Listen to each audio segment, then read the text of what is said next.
Okay, excellent. In the last class, we were doing the topic of properties of preparation reactions of alkenes, not properties. Properties हमने आज start करनी है. उससे पहले जो last class में हमने काम करा उससे रिलेटेड कुछ क्वेश्चंस प्रैक्टिस करना चाहते हैं. एक मैंने आपको कल होमवर्क शीट एल्केन्स की प्रॉपर्टीज की भी भेज दी थी, वो मिल गई थी ना आपको? क्लियर है ना जी? Yes, sir. बेटा जैसे मैंने आपको ऑलरेडी क्लास में एक बार पहले बोला था कि ये जो टॉपिक है ये थोड़ा नई तरह का टॉपिक है. इसमें जो क्या होता है, इसमें क्वेश्चंस एक ही बार में निकलने शुरू नहीं होते, है ना. तो आपको बीच बीच में कॉपी खोल के उसमें से आइडेंटिफाई करना पड़ेगा किस क्वेश्चन में क्या फिट हो सकता है. अगर शुरुआत के कुछ शीट्स को करने में अगर आपको कॉपीज बार बार यूज करनी पड़ रही हैं तो it's not an that issue. ठीक है, वो सबके साथ जरूरत पड़ती है, तो इतनी कोई बड़ी बात नहीं है जी. ठीक है, सो अगर आप कॉपीज यूज करके भी क्वेश्चन के आंसर जानने के बाद, देखो पहली बात, क्वेश्चन आपको दे दिया, नीचे ही आंसर्स हैं, सबके नीचे. सब्जेक्टिव वाले तो डायरेक्टली आंसर्स होते हैं, वही तो पूछे होते हैं, वही आंसर्स दे रखे होते हैं. तो एटलीस्ट हमें ये फिट करना आ जाए कि जो आंसर में दे रखा है वो हम कैसे एक्सप्लेन करें, वो करना आ जाए. दूसरा, ऑब्जेक्टिव क्वेश्चन के जो आंसर की में आंसर्स दे रखे होते हैं उस ऑप्शन को, उस करेक्ट ऑप्शन को भी हमें जस्टिफाई करना आ जाए भी हाँ यार ये ऐसे मैं अपने आप को एक्सप्लेन कर पा रहा हूं. अगर इतना भी हमें करना आ गया ना स्टार्टिंग के अंदर तो बढ़िया है, तो ऑर्गेनिक शुरू हो गई मतलब. तो इस चीज का पैनिक मत सोचो कि यार बिना कॉपी खोले मेरे से क्वेश्चन नहीं हो पा रहा. कोई नहीं, होएगा, संडे को होएगा टेस्ट में, होना ही पड़ेगा जी, फिर वो तो करना ही पड़ेगा. ठीक है, इन द मीन वाइल जब आप स्टार्टिंग की 2-3 शीट्स कर रहे हो, सो हैव पेशेंस, है ना. धीरे धीरे कॉन्फिडेंस बनेगा और धीरे धीरे चीजें और अपने कंट्रोल में आएंगी. सो इतनी कोई दिक्कत वाली बात नहीं है. थोड़ा कॉपी यूज करना भी सीख लो, अच्छी बात है. बेटा देखो, अब इस क्लास के अंदर राइट नाउ मेरे को छोड़ के 1 2 3 4 5 6 7 8 9 10 11 12 13 14 बच्चों का कैमरा ऑन है. ठीक है, और क्लास के अंदर अटेंडेंस देख लो कितनी है. अब मैं क्या बोलूं, है ना. मैं अपनी हर क्लास में अगर आपको 10 मिनट आके यही चीजें समझाने वाला हूं कि भैया बात मान लिया करो, तो आपको समझ नहीं आती बात. फिर वही ना, देखो मेरा जो जॉवियल मूड होता है ना वो आप लोग मिलके खराब करते हो. कुछ लोग हैं जो कैमरा ऑन कर सकते हैं लेकिन फिर भी नहीं करते. उनके क्या इंजेक्शन लगाएं? कोरोना के तो अब लग रही है आपके इंजेक्शन ऑलरेडी. एक एक्स्ट्रा इंजेक्शन लगा देते हैं, कैमरा इंजेक्शन, जिससे कैमरा चलना स्टार्ट हो जाए आपका. ठीक है जी, जिन जिन लोगों का कैमरा ऑन नहीं है, फिर अगर मैंने क्लास से आपको बाहर करना शुरू कर दिया तो अच्छी बात नहीं होएगी. Kindly switch on your cameras. मेरी भाषा के अंदर जो प्रेशर आ रहा है उसको एक्सपीरियंस करो. लो जी, गुरु विवेक ने गुरु जी की बात माननी शुरू कर दी. गुरु विवेक जी, आपका नाम जो कहता है कि आपके गुरु जी का विवेक जल्दी जाने वाला है. ठीक है ना, अब आपका कैमरा बंद नहीं होना चाहिए. सान्या बेटा बंद नहीं होना चाहिए. ठीक है, गलत बात है. घर के बेडरूम, ड्राइंग रूम, कहां भी बैठ के क्लास लगा रहे हो, it hardly matters to me, but for me please switch on your cameras. अभी भी ढीठ लोग हैं. गौरव तेरा कैमरा ऑन नहीं हुआ? गौरव, ठीक है जी. प्रभ सिमरन तेरा कैमरा ऑन नहीं हुआ. हरमन की गल बेटा, जब तक कल्ले नाम ना लो तेरा स्पेशली तेन वीआईपी को ट्रीटमेंट ना दो तक तेन समझ नहीं आती गल. देखो तन में बाल सेट कर रहे, पहला कर रहा था बाल सेट जेडे करने सी. कैमरा ऑन करके क्लास बैठे कर मेरी. नित्या ये जो ट्राई करते हो बेटा, ये ट्राई पहले क्यों नहीं करते हो? मेरे कहने के बाद ट्राई करने का क्या फायदा? वरदान, अब तेरा कैमरा नहीं बंद होना चाहिए. माइक ऑन कैमरा बंद, ये कोई बात थोड़ी हुई थी. हमारी डील पूरी हुई थी, सब कुछ चलेगा. ये थोड़ी कि वरदान ने माइक चलाया फिर कैमरा बंद, ये कोई बात नहीं हुई. सब लोग अपना कैमरा जो ऑन कर सकते हो ऑन करो बेटा. निर्वैर तेरा कैमरा बंद हो गया. तेरे को तो स्पेशली मैंने हेलो कहा था, तूने मेरे हेलो का जवाब भी दिया था. अब तेरा ऑन हो गया. अब ऑन बंद ना करना बेटा निर्वैर. ओके, ठीक है जी. Kindly switch on your cameras all those who can. मेरे इतना प्रेशर डाल के, इतना इमोशनल पे, अपने दिल पे लेके जाने के बाद भी 5 और अच्छे लोगों ने कैमरा ऑन कर दिया, जिसमें से एक अभय है. फाइनली अभय को थोड़ा सा भय लगना शुरू हुआ. ठीक है ना, तो भैया अपने अपने कैमरास ऑन रखो. क्लास के अंदर मजा तभी आता है. निश्चिता बेटा कैमरा ऑन रखना, ठीक है ना. ओके जी. सो जैसे हमने कहा, हम लास्ट क्लास के अंदर एल्कीन्स के प्रेपरेशन रिएक्शंस कंप्लीट करके चुके हैं जी. हमने एल्कीन्स के अगर मेन 4 हेडिंग्स के अंदर प्रेपरेशंस करे थे. पहला पार्शियल रिडक्शन, दूसरा एलिमिनेशन रिएक्शंस, तीसरा था हमारा इलेक्ट्रोलाइसिस कोलबेज वाला, और चौथा था विटिग्स रिएक्शन। ठीक है, इन 4 रिएक्शंस को हमने कवर करा था लास्ट क्लास में। ठीक है, और उसमें जो एलिमिनेशन रिएक्शंस थे उनकी काफी डिटेल करी थी, उन पे क्वेश्चंस काफी बनते हैं। ठीक है, तो जैसे मैंने अभी 2 मिनट पहले आपको बोला, जो एल्केन्स की शीट मैंने कल आपको दी है उसमें कुछ क्वेश्चन स्ट्रेट फॉरवर्ड है और कुछ क्वेश्चन में टाइम लगता है। जिनमें टाइम लगता है टाइम लगाओ, कॉपी का यूज करना पड़ रहा है यूज करो, पेशेंस के साथ काम करो, होएगा। ठीक है, और coming Sunday we are going to have test of hydrocarbons, जितना हो जाएगा। सो प्लीज साथ साथ तैयारी अच्छे से करो। ठीक है जी, लो जी, मैंने आपको एक क्वेश्चन लिख के दिए हुए हैं यहाँ पे, let us try these questions. ठीक है जी, ये क्वेश्चंस ट्राई करना स्टार्ट करते हैं, let us try these questions. ठीक है जी, ये क्वेश्चंस ट्राई करना स्टार्ट करते हैं। इन क्वेश्चंस के अंदर, अरे भाई एक सेकंड, पहला क्वेश्चन देख रहे हो जी, मैं आपको 2-2 मिनट दे रहा हूं जी, पहले क्वेश्चन का आंसर ट्राई करो, शाबाश। देखो मैं बड़ा कर देता हूं थोड़ा सा, एक सेकंड रुको, मेरी स्क्रीन हैंग हो गई, जस्ट अ मोमेंट।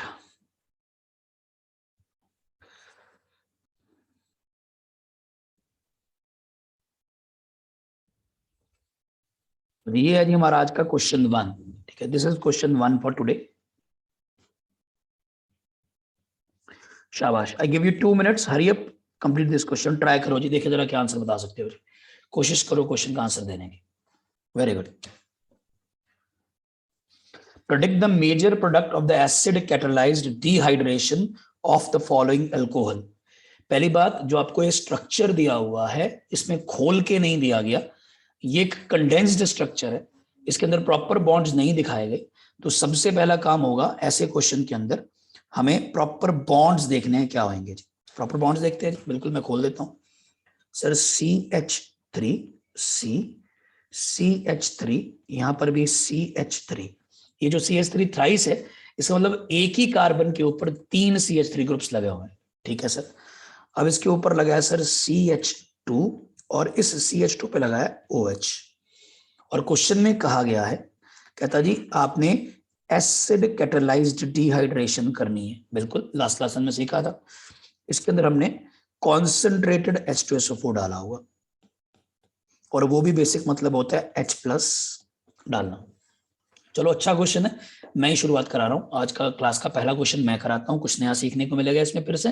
ठीक है, फिर सेकंड आप ट्राई करके दिखाना। ठीक है जी, अगर आप कर पाओ तो। क्वेश्चन 1 के अंदर कह रहा है जी major product of acid catalysed dehydration बनाना है, तो कंसंट्रेटेड H2SO4 ने H+ दिया, H+ जाके क्या किया करता, हमने लास्ट क्लास में कहा था, H+ जाके OH को निकाल लिया करता है ना। पहले H+ अटैक करता है, प्रोटोनेशन होती है, फिर लॉस ऑफ वाटर होता है, अल्टीमेटली कर करा के H+ OH को बाहर खींच लेता है, जिसके कारण क्या बनना शुरू होता है, अगर आपको याद हो तो यहां से ये बनता है जी। यहां से जो बनेगा सबसे पहले ये बनेगा, देखो आ रहा है सबको समझ, is it clear to all, yes और नो? क्या बना ये, कौन सा इंटरमीडिएट बोला था इसको हमने, कार्बोकटायन। तो ये सर हमारा कार्बोकटायन इंटरमीडिएट बन गया।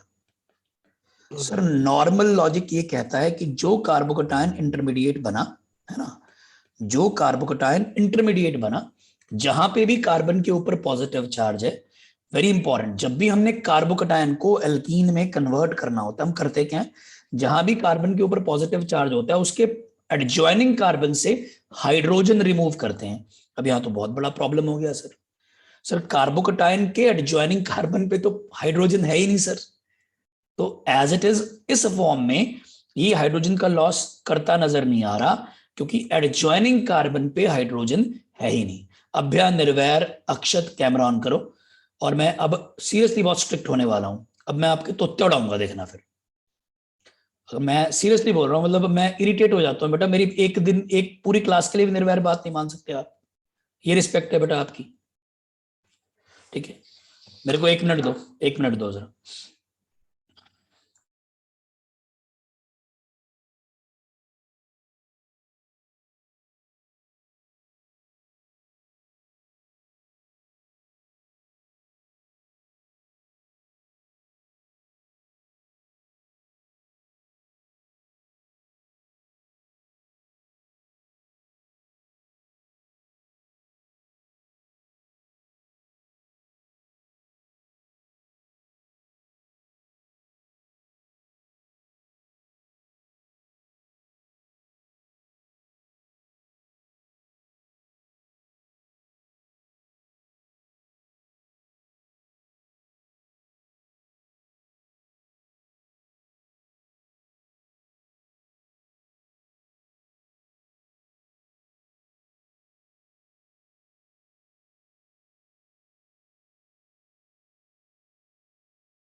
हाँ जी बेटा, तो यहां तक हमारी बात बन गई, ये कार्बोकेटायन इंटरमीडिएट बन गया।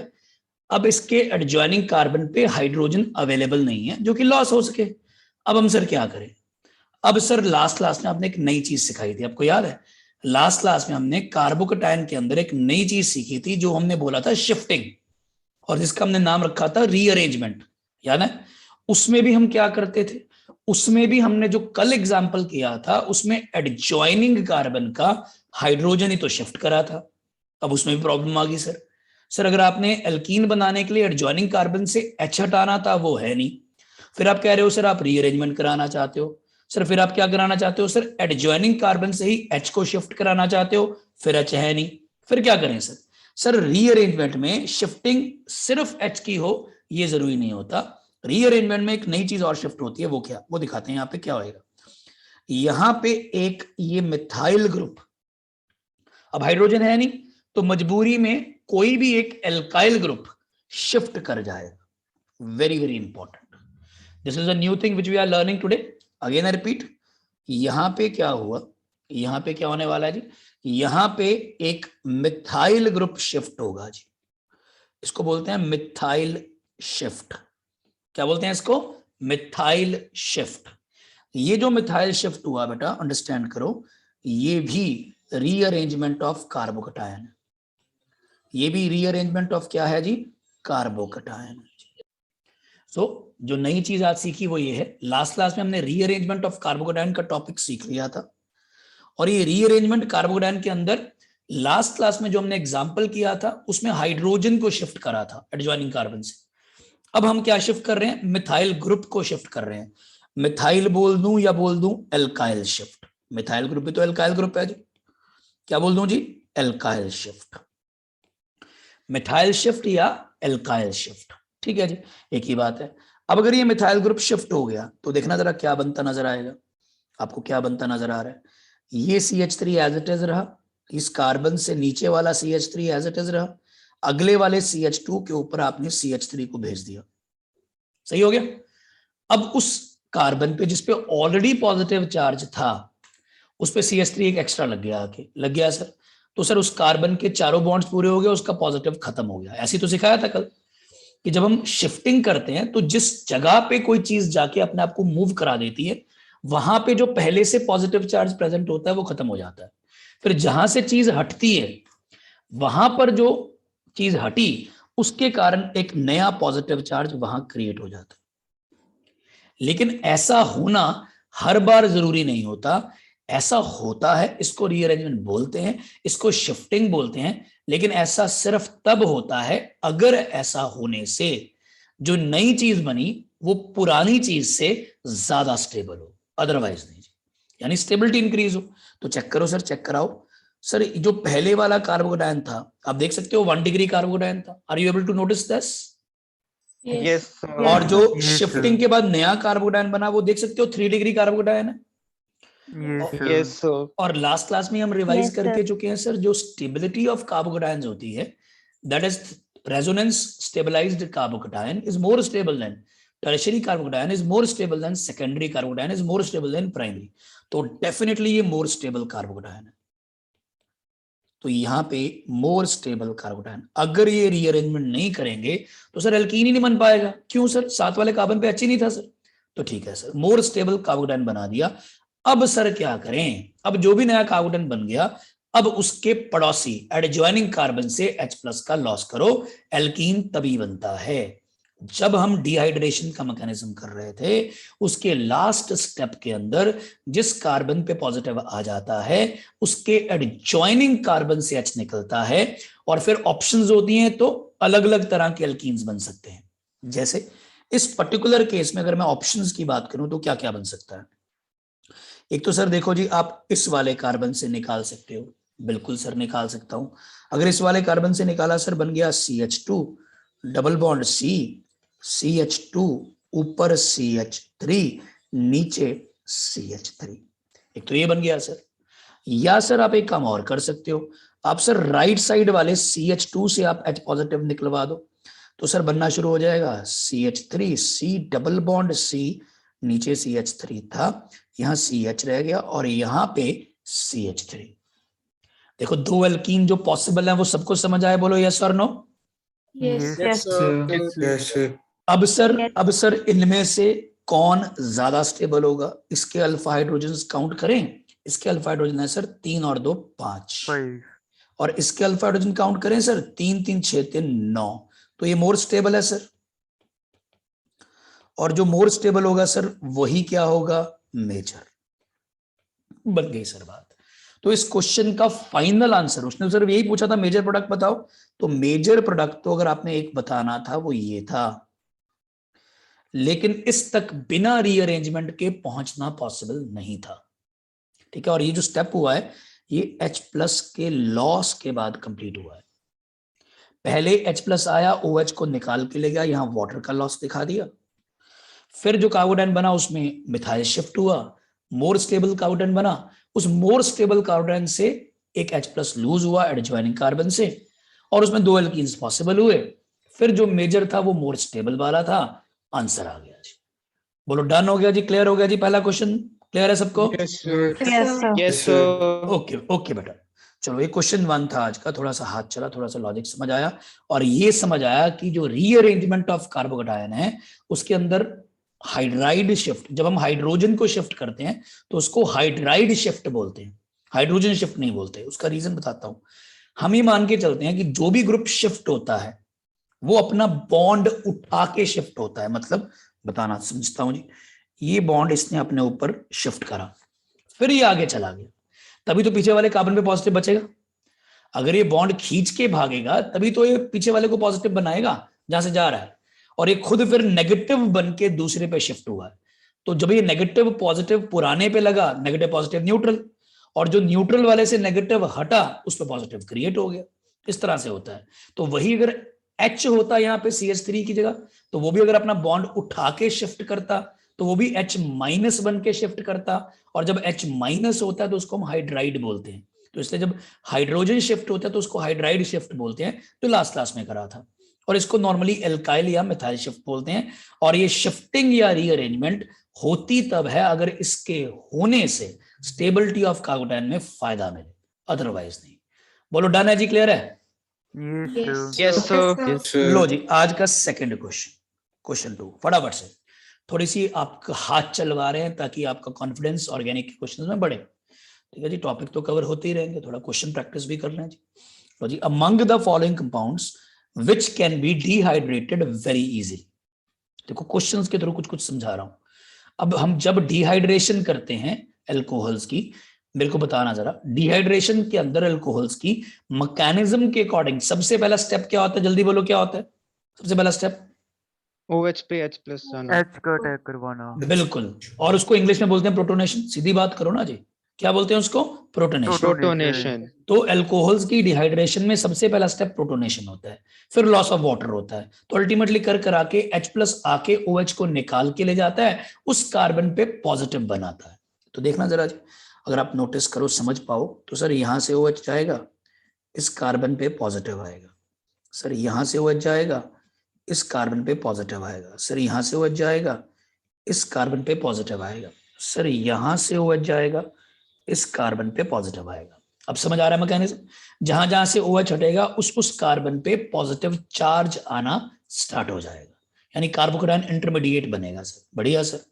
अब सर उसने पूछा क्या है कि डिहाइड्रेटेड कौन आराम से हो सकता है, तो बेसिकली उसने रिएक्टिविटी पूछी है जी, रिएक्टिविटी टूवर्ड्स डिहाइड्रेशन।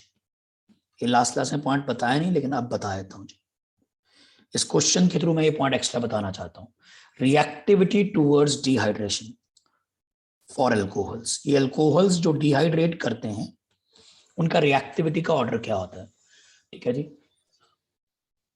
बेटा, मीटिंग 10 मिनट्स के बाद एंड होगी तो we have to rejoin the class. Okay, now reactivity towards dehydration for alcohols में हमने जब कार्बोकेटायन इंटरमीडिएट बनाया तो उसमें दो चीजों की स्टेबिलिटी पर डिपेंड कर दिया है। एक स्टेबिलिटी ऑफ कार्बोकेटायन एंड बता देते हैं जी क्या, एक सेकंड थोड़ी जगह बना लो, एक सेकंड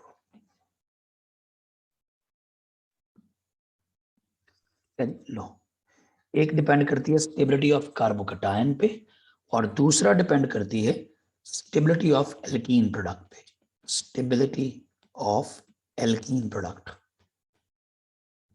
जो एल्कीन प्रोडक्ट बनेगा उसकी स्टेबिलिटी। मतलब अगर कार्बोकैटायन ज्यादा स्टेबल बना या एल्कीन ज्यादा स्टेबल बना तो डिहाइड्रेशन जल्दी होगी, ठीक है। ज्यादा स्टेबल चीज की तरफ वो चीज जल्दी जाना चाहेगी, उसका रिएक्टिविटी ज्यादा हो जाएगा, उसका रेट ऑफ रिएक्शन फास्ट हो जाएगा, ये तो बताया हुआ है। रिएक्टिविटी ज्यादा होने का मतलब फास्टर रेट ऑफ रिएक्शन या इजीली रिएक्शन हो जाएगा, जैसे मर्जी बोल दो, एक ही बात। तो सर अब जो ये कार्बोकैटायंस बन रहे हैं उसने हमसे पूछा, इसने वेरी इजीली पूछा, तो इसका मतलब यहाँ पे इनडायरेक्टली इस क्वेश्चन में वो मोस्ट रिएक्टिव पूछ रहा है। करें चारों ऑप्शन में सबसे ज्यादा इजीली किसका डिहाइड्रेशन हो जाएगा, तो वो स्टेबिलिटी ऑफ कार्बोकैटायन की बात कर रहा है। तो जिसका कार्बोकैटायन सबसे ज्यादा स्टेबल होगा उसकी डिहाइड्रेशन सबसे फास्ट, सबसे आसानी से हो जाएगी। ऑप्शंस चेक करो, सबकी डिग्रियां आइडेंटिफाई करो। ऑप्शन ए के अंदर जो कार्बोकैटायन बना आपको नजर आ रहा है कि वो 1 डिग्री है, यस और no? Yes, Yes, sir. sir. Option B के अंदर जो बनेगा वो भी बाई चांस 1 डिग्री है। Yes, sir. Yes, sir. Option 3 में जब OH हट जाएगा तो जो कार्बन बनेगा वो 3 डिग्री है। Yes, sir. Yes, sir. Yes, option sir. D में जो OH हट जाएगा उसके बाद जो कार्बन बनेगा वो 2 डिग्री है। Yes, sir. Yes, Yes, sir. तो भैया 1 डिग्री, 2 डिग्री, 3 डिग्री में से कौन सा कार्बोकैटायन सबसे ज्यादा स्टेबल होगा? 3 डिग्री। 3 degree. 3 degree. तो उसके करस्पॉन्डिंग जो अल्कोहल की डिहाइड्रेशन होगी वो फास्टेस्ट होगी। तो इस पर्टिकुलर क्वेश्चन का आंसर होएगा सी पार्ट, ठीक है। इस पर्टिकुलर क्वेश्चन का आंसर होएगा सर सी Yes, पार्ट, sir. ठीक है। अब अगर Yes, मुझे sir. अब अगर मुझे क्या करना पड़ जाए, अब अगर मुझे क्या करना पड़ जाए, मुझे इनको ओवरऑल रिएक्टिविटी ऑर्डर में अरेंज करना पड़ जाए। चलो आपने तो कह दिया सर फास्टेस्ट तो ये पूरा, अगर रिएक्टिविटी ऑर्डर बताऊं इनका, लो जी फास्टेस्ट तो इसका आंसर डबल टिक वाला हो गया। लेकिन अगर कंप्लीट ऑर्डर बताऊं ABCD का कंप्लीट ऑर्डर, देखो जी फास्टेस्ट रिएक्शन आपने बोला होगा सी का, नो डाउट अबाउट दैट। फिर उसके बाद सेकंड फास्टेस्ट किसका होगा बोलो? डी का। D का. अब सर कंफ्यूजन आ गई ए और बी में, दोनों 1 डिग्री हैं सर। अरे भाई ठहरो, कार्बोकैटायन की स्टेबिलिटीज के बड़े पॉइंट थे, डिग्रियां कल्ली थोड़ी होती हैं, और बहुत कुछ चेक करना पड़ता है। कर लेते हैं सर चेक। तो सर जब कार्बोकैटायन की स्टेबिलिटीज GOC में सीखते थे सबसे पहले रेजोनेंस चेक करते थे, वो इसमें नहीं लग रही। फिर सर चेक करते थे hybridisation of carbon having positive charge, वो दोनों की बराबर ही होएगी क्योंकि किसी में भी पाई बॉन्ड नहीं है। फिर चेक करते थे अल्फा हाइड्रोजन, Alpha hydrogen. वो दोनों में सेम है, इसमें भी अल्फा H2 आएंगे, इसमें भी अल्फा H2 आएंगे। साथ वाले कार्बन पे 2 ही अल्फा H होंगे, वो कैसे दिखा देते हैं सर, कोई दिक्कत नहीं है। इस कार्बन पे 2 H होंगे, ऐसे ही इस कार्बन पे भी 2 H होंगे, तो ये दोनों अल्फा H में होंगे जी, अल्फा H भी सेम हो गए सर। अब सर एक्स्ट्रा अटैच्ड ग्रुप के इफेक्ट्स, अगर मोटी मोटी बात देखें सर, ये सारा का सारा स्ट्रेट चेन एल्काइल ग्रुप है, और सर ये इसमें थोड़ी सी ब्रांचिंग ज्यादा होगी, चाहे दूर जाके हुई है लेकिन ब्रांचिंग तो हुई है। तो एक्स्ट्रा ब्रांचिंग वाले का प्लस आई इफेक्ट थोड़ा ज्यादा होता है, ठीक है जी। ये मोर ब्रांच्ड है, अगर मैं इनको कंपेयर करूं मोर ब्रांच्ड, ठीक है दोबारा से, मोर ब्रांच्ड क्या है? एल्काइल ग्रुप, मोर ब्रांच्ड एल्काइल, मोर ब्रांच्ड एल्काइल का मोर प्लस आई, और चार्ज भी प्लस है, अफेक्ट भी प्लस है, तो बन गई बात जैसा चार्ज वैसा इफेक्ट, तो ज्यादा स्टेबल होता है सर। आपने ये तो सिखाया, बढ़िया सर। तो सर ए और बी में अगर बात करें तो कौन ज्यादा स्टेबल होगा? फिर बी से बनने वाला कार्बोकैटायन, तो उसका रेट ऑफ रिएक्शन ज्यादा होगा सर बी फिर ए। तो सर ये ओवरऑल ऑर्डर आ जाएगा। इस क्वेश्चन का आंसर सिर्फ सी पार्ट था क्योंकि उसने फास्टेस्ट, सबसे फास्टेस्ट पूछा था, पर अगर पूरा ऑर्डर पूछा होता तो हम स्टेबिलिटी ऑफ कार्बोकैटायंस के ऊपर गेम खेल, उसके गेम खेल जी, स्टेबिलिटी ऑफ कार्बोकैटायंस के ऊपर गेम खेल। ओके जी, बात क्लियर है सबको? डन है जी? Yes, Yes, sir. sir. Okay sir. अच्छा कई बार जैसे कार्बोकैटायन में रीअरेंजमेंट हो जाती है ना, तो फिर सर हम कौन से कार्बोकैटायन की स्टेबिलिटी के ऊपर रेट को रिलेट करेंगे? जो रीअरेंजमेंट से पहले वाला है कि रीअरेंजमेंट से बाद वाला? तो सबसे पहले जब रेट ऑफ रिएक्शंस कंपेयर करते हैं तो जो सबसे पहला कार्बन आयन बनता है उसी से रेट को लिंक करते हैं, जैसे मैंने यहाँ पे करा, या मैंने अभी रीअरेंजमेंट को सोचा ही नहीं। तो अगर सबसे पहले कार्बन बनने वाले में ही फर्क है, पहले उन्हीं से हम कंपैरिजन करते हैं। बाय चांस दो जगह पे ऑलमोस्ट सेम कार्बन आयन अगर बन जाए, फिर हम अगर देखते हैं कि कोई रीअरेंज होके और स्टेबल बन सकता है, तो फिर वो ज्यादा रिएक्टिव हो जाता है। लेकिन रीअरेंजमेंट बाद में देखते हैं, पहले जो OH हटा के डायरेक्ट उसी कार्बन पे पॉजिटिव आएगा, उसी कार्बन आयन की स्टेबिलिटी से उसको रिलेट किया जाता है। बोलो सबको ओके, डन है जी? Yes, sir. लो जी, ये दो क्वेश्चंस मैंने आपको डिहाइड्रेशन से लिंक करा दिए। एक मैंने आपको रीअरेंजमेंट ऑफ कार्बन आयन में मिथाइल शिफ्ट सिखा दिया आज, ठीक है, और मेजर प्रोडक्ट उससे कैसे रिलेट किया वो देखा, और रिएक्टिविटी टुवर्ड्स डिहाइड्रेशन का भी थोड़ा सा एग्जांपल देख लिया क्या है। लो जी, दो क्वेश्चन और ट्राई करते हैं, दो क्वेश्चन और। लो जी, क्वेश्चन नंबर 3 आज का जी, क्वेश्चन नंबर 3। ठीक है जी, मैंने जेई मेंस का क्वेश्चन उठा लिया जी। क्वेश्चन नंबर 3 देख लेते हैं। Major product of the following reaction, पहले तो समझते हैं जी लिखा क्या हुआ है। Major product of the following reaction. Now notice one very simple important thing, what is that? आपको नजर आ रहा है कि ये RX है। हाँ जी बोलो, समझ आ रहा है RX है? Yes, sir. Yes, Yes, sir. sir. Yes, sir. RX बोले तो alkyl light, Yes, sir. Yes, sir. ठीक है। RX बोले तो एल्काइल लाइट, कोई बात नहीं बेतेज बेटा, ठीक है। RX बोले तो एल्काइल लाइट, ओके सर। और सर ये क्या है, ये समझना है बस बेटा। अब क्वेश्चंस में रिएजेंट्स को लिखने के तरीके, उसी चीज को लिखने के बड़े सारे तरीके होते हैं।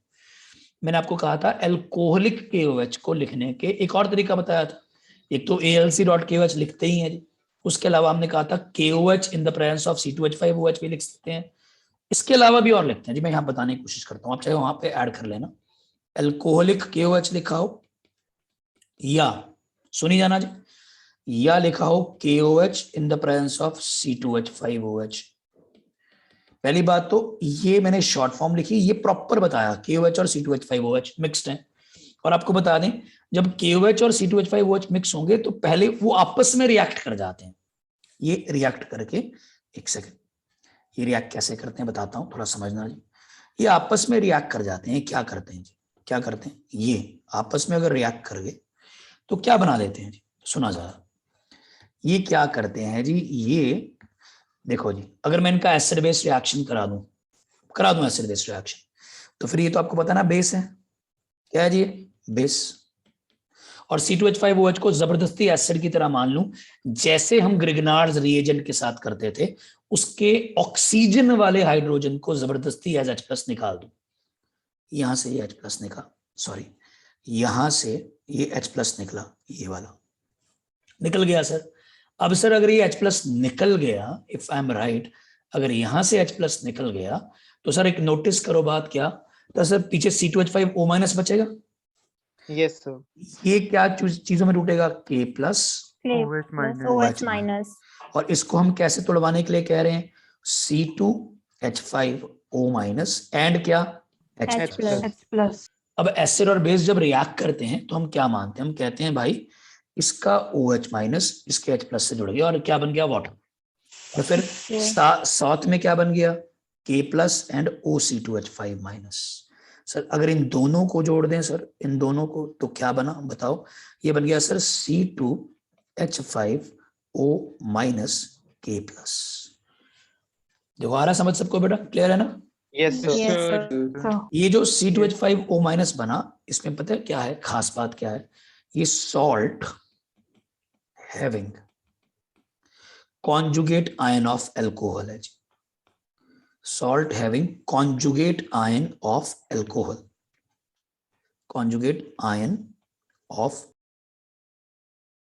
कंटिन्यू करते हैं, लेट्स कंटिन्यू। ठीक है, तो हम क्या कह रहे हैं कि जब हम एल्कोहलिक KOH लिखते हैं उसको तो एक तो AlC.KOH लिखा आता है, या फिर उसको हम लिख सकते हैं KOH/C2H5OH, वो तो लिख ही सकते हैं सर, कोई दिक्कत ही नहीं है जी, वो तो बिल्कुल सही बात है, वैसे तो लिख ही सकते हैं। या फिर सर अगर आप ध्यान से देखो, KOH/C2H5OH को अगर मिक्स करके मान लो कि क्या सर, कि उसमें आपस में रिएक्शन हो गया, तो इस तरह का एक कॉन्जुगेट आयन वाला सॉल्ट बनता है, salt having conjugate ion of alcohol. ये जो बेटा कॉन्जुगेट आयन ऑफ एल्कोहल है ना, ये जो कॉन्जुगेट आयन ऑफ एल्कोहल, इसको बोलते हैं एल्कोक्साइड आयन। क्या बोलते हैं इसको? Alkoxide ion. Voice is Audible? Yes, sir. Yes, sir. Sir. इसको बोलते हैं बेटा एल्कोक्साइड आयन। बढ़िया बात है सर। सर इसको एल्कोक्साइड आयन बोल दिया सर। अब सर, अभी एल्कोक्साइड आयन एक्चुअल में इंपॉर्टेंट डिहाइड्रोहेलोजिनेशन कराने वाला रिएजेंट है। तो ऐसे, अच्छा ये जो सॉल्ट है, हमने तो यहाँ पोटेशियम लिखा, this salt can be of के और Na। ये सॉल्ट क्या हो सकता है? पोटेशियम या सोडियम, किसी का भी हो सकता है। जब हम लिखते हैं अल्कोहलिक KOH तो हम चाहें तो वहां पे अल्कोहलिक NaOH भी लिख सकते हैं। अच्छा एक और इंपॉर्टेंट बात सर, हम ये मान के चलते हैं क्या सर कि इसमें अल्कोहल ज्यादा है, क्योंकि अल्कोहल सॉल्वेंट था। तो अगर अल्कोहल सॉल्वेंट था तो सर अल्टीमेटली फिर मैं ये कह सकता हूं, इसका मतलब ये है कि जो C2H5O- बना था, है ना, जो बना था, जो पीछे से सिखा दिया, उसके साथ काफी सारा C2H5OH और पड़ा है। तो ऐसे लिखा होना भी अल्कोहलिक KOH है। देखो आ रहा है समझ? ऐसे लिखा होना भी क्या है? Alcoholic KOH। अब जो एरो के ऊपर रिएजेंट लिखा हुआ है, बस वो के की जगह सोडियम का सॉल्ट लिखा हुआ है।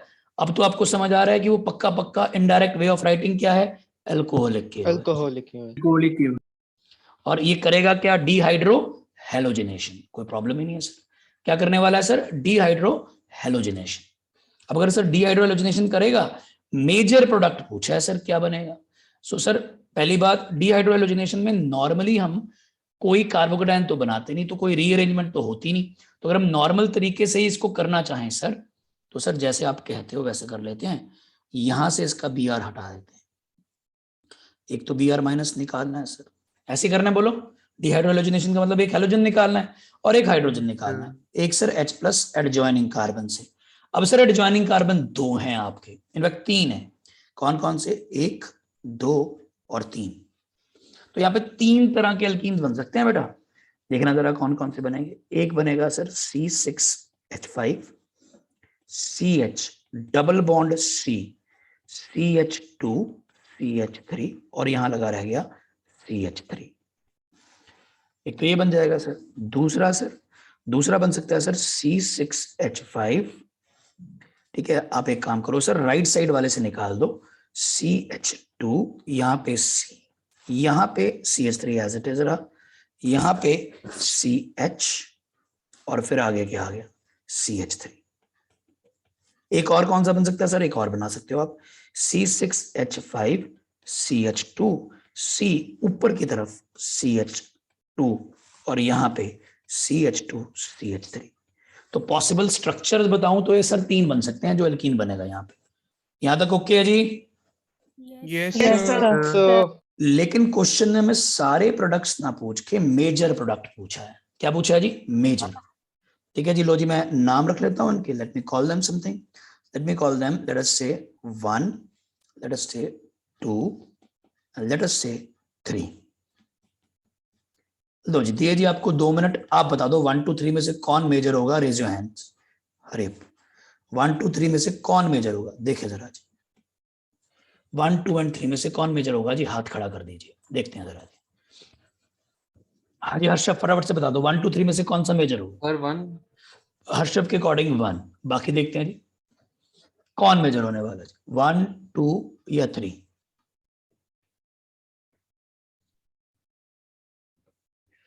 हाँ जी प्रभनूर, आप बताओ बेटा, आपने हैंड रेज किया है। प्रभनूर के अकॉर्डिंग 1। वरदान? Sir, 1. 1। दीक्षा, दोनों पहले पटियाला वाली। Sir, 1. दीक्षा संगरूर वाली। Sir, 1. Okay Raghav? Sir, 1. Sir तो वानी है, बिल्कुल, ये तो बात सही कह रहे हो, सर तो वानी है। प्रभनूर आहूजा जी? सर 1। प्रभनूर जस्टिफाई कर सकते हो बेटा 1 कैसे? सर क्योंकि उसमें अल्फाबेट सबसे ज्यादा है, 10 है उसमें।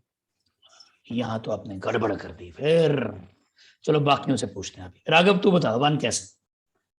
सर पहले तो सर मैंने जो ब्रांचिंग चेक की सर सभी की। हाँ सर वो मतलब उनको सर्कल कर लिया जो डबल बॉन्ड ठीक वाले है, हैं। ठीक है, ठीक है बेटा। सर जैसे सर जो फर्स्ट केस में है सर उसमें सर 3 ब्रांचेज हैं। ठीक है बेटा। और सर जो सेकंड केस है सर उसमें ब्रांचेस उसमें भी 3 है। वेरी गुड, शाबाश राघव। सर थर्ड वाले में सिर्फ 2 ब्रांचेस हैं। बिल्कुल सही, तो थर्ड वाला तो हटा दिया। यस सर, सिर्फ फर्स्ट और सेकंड में देख लेंगे। दिखा दो फिर कैसे। चलो निर्वैर आप बताओ क्या आंसर है। सेकंड वो क्यों निर्वैर बेटा? सर उसमें अल्फा एच मैक्सिमम है। कितने हैं बेटा? हाँ 8। और फर्स्ट में कितने हैं? फर्स्ट में तो अल्फा एच 4 है। फर्स्ट में 4 हैं, 5 सॉरी। 5 है। ओके, इतना हिस्सा निर्वैर का सही है। देखो पहले अगर सिर्फ अल्फा एच की बात करूं, इसमें अल्फा एच 5 है, इसमें अल्फा एच 3 3 6 2 8 है, इसमें अल्फा एच 2 और 2 4 है। देखो सबको इतना समझ आ रहा है मेरा? कैसे, मैं आपको अंडरलाइन करके दिखाता हूँ। ये वाला अल्फा, चलो एक सेकंड थोड़ा सा डार्क कर लेते हैं, ठीक है। ये वाला अल्फा, ये वाला अल्फा, ये वाला अल्फा, ठीक है। इसमें ये वाला अल्फा, ये वाला अल्फा, और 1 वाले में सर ये वाला अल्फा, ये वाला अल्फा। सर लेफ्ट साइड वाला C6H5 का H अल्फा में काउंट नहीं होगा। अच्छा निर्वैर, C6H5 क्या होता है? फिनाइल। फिनाइल, बिल्कुल सही बेटा। C6H5 is benzene ring as side chain,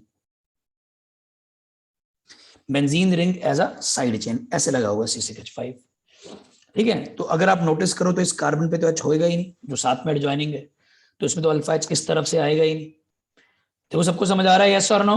yes Yes, sir. तो हाँ जी, फिर अब मैंने इतना बता दिया जी।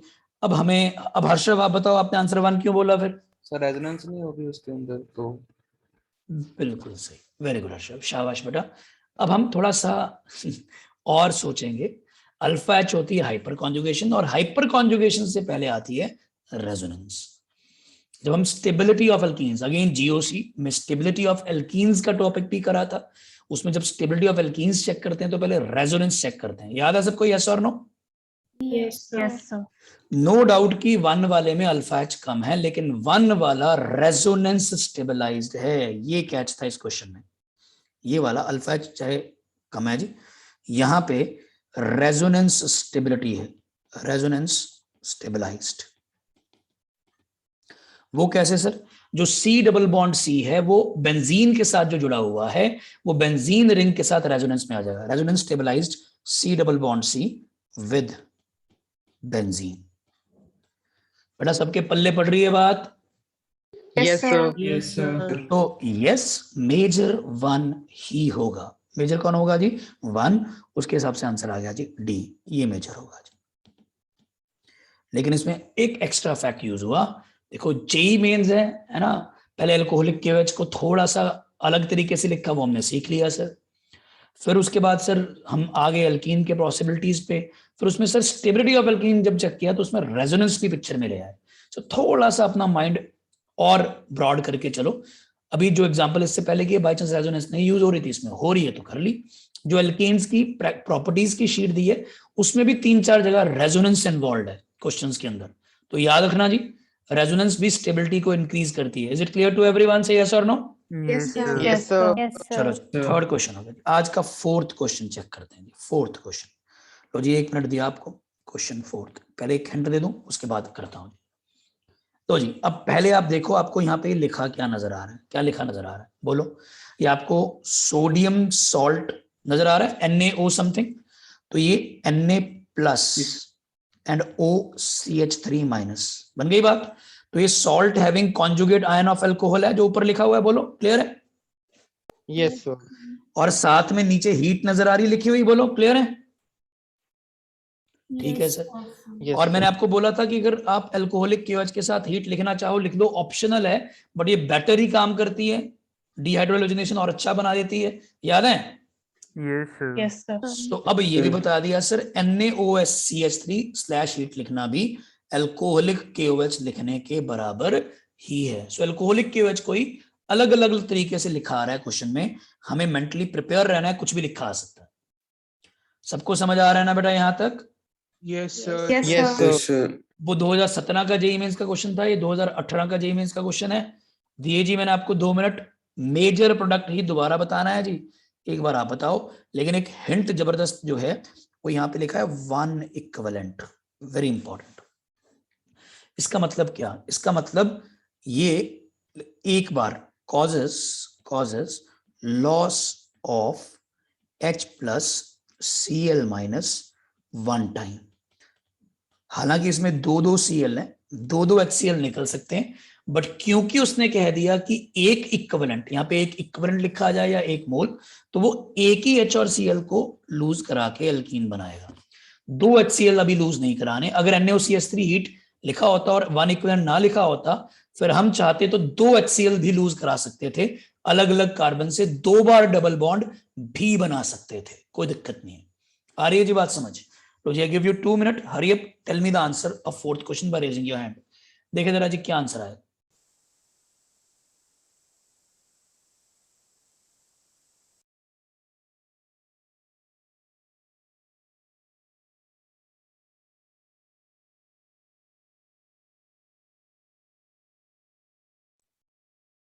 ठीक है बेटा, देखे जरा जी क्या आंसर आएगा।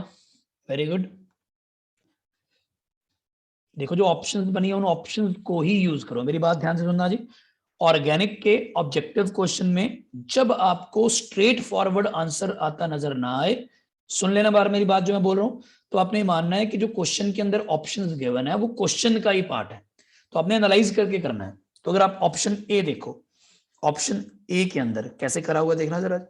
आपने ये वाला Cl निकाला है और ये वाला H निकाला है।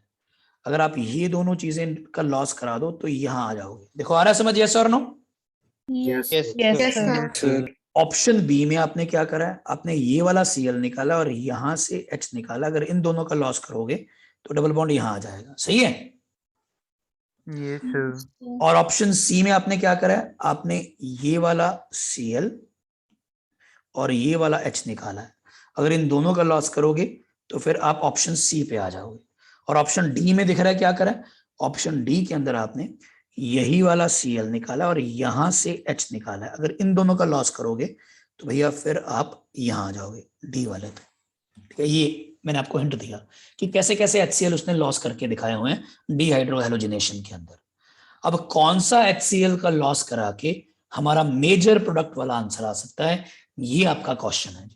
हिंट मिल गया सबको जी? अब जरा दिमाग लगाओ, दिमाग लगाओ। कुछ नहीं सर, आपने अभी सिखाया है क्या सर, जब ऐसे ऑप्शंस होते हैं तो हम पहले स्टेबिलिटी ऑफ एल्कीन चेक करते हैं। जब काफी सारी जगह से HCl निकलने के चांसेस हो तो फिर हम स्टेबिलिटी ऑफ एल्कीन्स चेक करते हैं और वहां से मेजर प्रोडक्ट आइडेंटिफाई करने की कोशिश करते हैं। बढ़िया। हाँ जी, सबसे पहले हैंड रेज हुआ प्रभनूर का, आंसर बता दो प्रभनूर। सर जो डी ऑप्शन में NO2 लगा हुआ है उसमें एक पाई बॉन्ड से O हटा दिया है, तो शाबाश, रेजोनेंस स्टेबिलिटी आएगी डी में। Very well done, super shot है जी आज का, सुपर डुपर आंसर आज का क्रेडिट जाता है प्रभनूर को। बहुत बढ़िया, इससे पिछले आंसर में बहुत बढ़िया कल की तरह ही परफॉर्म करा था हर्षव ने। ऐसे अगर सॉलिड प्लेयर्स हमारी टीम में रहेंगे तो हमारी टीम बहुत अच्छा रिजल्ट लाने में कामयाब रहेगी। वेरी गुड, वेल डन बेटा, सही है जी। अभी ऊपर मैंने क्वेश्चन 3 में आपको हिंट ऑलरेडी दे ही दिया था कि रेजोनेंस स्टेबिलिटी एल्कीन को काफी स्टेबल बनाती है। तो अगर आपको याद कराएं, आपको याद होगा अब तक तो NO2 group is like this, N double bond O ditto bond O। याद आ रहा है बेटा? yes, sir. अब अगर मैं डी वाले को सीधा दिखाऊं जैसे मेरे को प्रभनूर ने बोला वैसे बताने की कोशिश करता हूं, ऐसे करके यहाँ Cl है, यहाँ CH3 है। अब NO2 को मैंने ओपन करा, लेट अस से N double bond O ditto bond O और यहाँ डबल बॉन्ड है। तो आपको नजर आ रहा है ये पाई पाई रेजोनेंस है, यस और नो? रेजोनेंस स्टेबलाइज्ड, पाई एक छोड़ के पाई आ गया जी, रेजोनेंस स्टेबलाइज्ड। तो एक तो इसमें बहुत बढ़िया बात, ये रेजोनेंस स्टेबलाइज्ड है तो ये काफी स्टेबल है, और काफी स्टेबल है तो बन जाएगी बात सर, बात बन जाएगी सर, ये मेजर होना चाहिए। एक और कमाल की बात बताता हूं आपको, जब आपने ये बनाया होगा तो कैसे बनाया होगा, देखो जरा, आपने ऐसे बनाया होगा सर, ये जो आपका स्टार्टिंग कंपाउंड था यहाँ पे उसके CH3 लगा था, यहाँ Cl लगा था, यहाँ NO2 लगा था, यहाँ Cl लगा था। ठीक है सर। अब सर अगर आप रेजोनेंस स्टेबलाइज वाले की तरफ जा रहे थे उसमें आपने एक और चीज देखी, आपने ये वाला Cl निकाला है और आपने सर यहाँ से H निकाला है, ये H एज क्या निकला है, H प्लस के H माइनस, याद कराओ, H प्लस, और ये Cl एज क्या निकला है बताओ, Cl माइनस, ठीक है, इससे ये बना है सर, बढ़िया बात है। तो आपने नोटिस किया सर, क्या सर, जो ये NO2 होता है सर, ये NO2 जो होता है, हमने बड़ा याद किया हुआ है पहले अफेक्ट्स के अंदर, ये स्ट्रॉन्ग EWG होता है, बताओ EWG होता है कि EDG, EWG की full form electron Withdrawing group. और NO2 is one of the strongest EWG known in organic, याद है ना सबको? Yes, sir. अब जो स्ट्रॉन्ग EWG होते हैं वो कार्बन के ऊपर जो H लगा है उसकी एसिडिक नेचर को इंक्रीज करेंगे कि डिक्रीज करेंगे, इंक्रीज, ठीक है जी, strong EWG increase acidic nature, increase acidic nature. अरे मतलब वहां से H प्लस निकलना आसान होगा कि मुश्किल, बताओ? आसान, लो जी, डबल फायदा हो गया, एक वहां से H प्लस का निकलना आसान है, दूसरा वहां से बनने वाला एल्कीन रेजोनेंस स्टेबलाइज्ड है, ये दोनों चीजें फेवर करके डी को ही अपना मेजर प्रोडक्ट बना देंगे। क्लियर हुआ जी सबको? बोलो यस और नो। Yes, sir. ठीक है बेटा, तो ये हमारे हो गए जी पहले 4 क्वेश्चंस। ये हमने थोड़ा सा लास्ट क्लास की चीजों को हमने क्वेश्चंस में यूज करना सीखा। बेटा करते करते चीजें आएंगी, थोड़ा पेशेंस रखनी पड़ेगी, थोड़ा पर्सिवियरेंस शो करनी पड़ेगी, है ना। एक बार में क्वेश्चन नहीं निकल रहे, कोई बात नहीं, आंसर्स पता कर लिए, कॉपी यूज करके उसको फिट कर लो, धीरे धीरे चीजें समझ आएंगी, ठीक है जी। लेकिन हाँ, ये धीरे धीरे कह तो दिया मैंने, कुछ लोग बहुत ही धीरे पे आ जाते हैं, सर आपने कहा था धीरे धीरे, सर अब हम बहुत ही धीरे हो गए। नहीं नहीं नहीं, लगा रहना पड़ेगा बेटा, अगर लगे रहोगे तभी होएगा, अगर छोड़ दोगे फिर होएगा ही नहीं। चलो जी, ये हमने लास्ट क्लास से रिलेटेड 3-4 क्वेश्चन करा दिए, कुछ प्रीवियस ईयर क्वेश्चन, कुछ कंसेप्ट बेस्ड क्वेश्चंस। चलो ये हो गए जी हमारे, कुछ बीच में नई चीजें सीखी, कुछ प्रैक्टिस हुई, कुछ कॉन्फिडेंस आया। आगे बात करते हैं जी, कंटिन्यू करते हैं। अब हम आते हैं एल्कीन्स की प्रॉपर्टीज की तरफ, फटाफट से चल रहे हैं जी। एल्केन्स खत्म हो चुका है, एल्कीन्स की प्रेपरेशन और उसके रिलेटेड क्वेश्चन। आज मैं एल्कीन्स की प्रेपरेशन की शीट भी आपको डाल दूंगा जी, वो कंप्लीट कर लेना। अब एल्केन्स वाली शीट भी आज कंप्लीट कर लेना जी, ठीक है जी। अगर पेंडिंग है तो काम थोड़ा सा हाथ खोल के करना जी। अब लेट अस कंटिन्यू, आगे चलते हैं जी। एल्कीन्स की प्रॉपर्टीज, जैसे एल्केन्स में करा था, फटाफट से पहले एल्कीन्स के अंदर डिस्कस करते हैं जी फिजिकल प्रॉपर्टीज, ठीक है जी। फिजिकल प्रॉपर्टीज की बात करते हैं फटाफट से जी, जल्दी से जल्दी। एल्कीन्स के अंदर पहले डिस्कस करते हैं फिजिकल प्रॉपर्टीज। फिजिकल प्रॉपर्टीज में पहला पॉइंट था पोलैरिटी, पहले आपको बता दूं, ठीक है जी। सिमिलर टू एल्केन्स है जी, सिमिलर टू एल्केन्स, जो इनके अंदर फिजिकल प्रॉपर्टीज हैं वो सिमिलर टू एल्केन्स हैं, कोई इतना बहुत बड़ा डिफरेंस नहीं है, बट एक बार याद करा देते हैं जी। अगर पोलैरिटी की बात करें तो पोलैरिटी, ठीक है जी, स्लाइटली पोलर, अरे स्लाइटली पोलर। जो हमारे एल्केन्स थे वो तो ऑलमोस्ट नॉन पोलर थे, लेकिन एल्कीन्स में स्लाइटली पोलर नेचर आती है because of slight delta En between carbon of C double bond C having more percentage S and H। जब हम एल्केन्स की बात कर रहे थे, एल्केन्स में हमने कहा था कि कार्बन और हाइड्रोजन में इलेक्ट्रोनेगेटिविटी का डिफरेंस ना के बराबर है, तो ठीक है मान लेते हैं सर, अगर वहां ना के बराबर है तो यहाँ थोड़ा सा होना चाहिए। क्यों? क्योंकि सर वहां पे तो सैचुरेटेड था, कार्बन के ऊपर कोई पाई बॉन्ड नहीं था, तो जो कार्बन बिना पाई बॉन्ड वाला अपनी कुछ इलेक्ट्रोनेगेटिविटी रख पा रहा है और वही इलेक्ट्रोनेगेटिविटी हाइड्रोजन की इलेक्ट्रोनेगेटिविटी के आसपास है, तभी उनका डिफरेंस बहुत कम था। तो अब अगर एल्कीन में कार्बन आएगा जो डबल बॉन्ड वाला होएगा, उसमें एक पाई बॉन्ड होएगा, तो हमारा ट्रिक हमें याद है, atom having more pi bonds have more percentage S, और जिसके अंदर मोर परसेंटेज एस होता है उसकी इलेक्ट्रोनेगेटिविटी थोड़ी ज्यादा होती है, ठीक है जी। क्योंकि मोर परसेंट एस है तो थोड़ा सा मोर क्या होगा, electronegative. Then saturated carbon, saturated carbon से थोड़ा सा तो ज्यादा इलेक्ट्रोनेगेटिव होगा ना।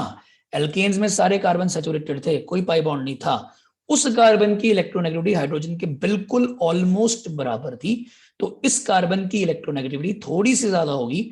थोड़ा सा इलेक्ट्रोनेगेटिव डिफरेंस आने से स्लाइटली पोलर नेचर एल्कीन्स में आ जाएगी। बोलो क्लियर है सबको, यस और नो? Yes sir. ठीक है, लेकिन मोर और लेस स्लाइटली पोलर को यहाँ पे हम बहुत ज्यादा पोलर नहीं मानते जी, ठीक है जी।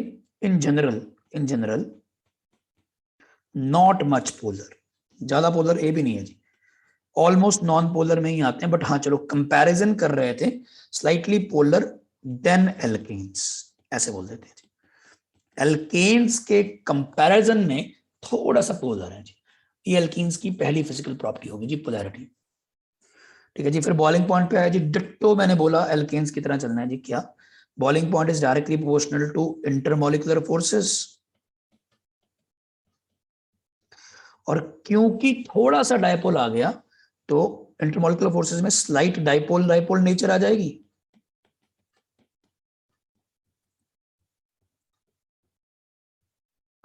स्लाइट डायपोल डायपोल नेचर के कारण बॉइलिंग पॉइंट स्लाइटली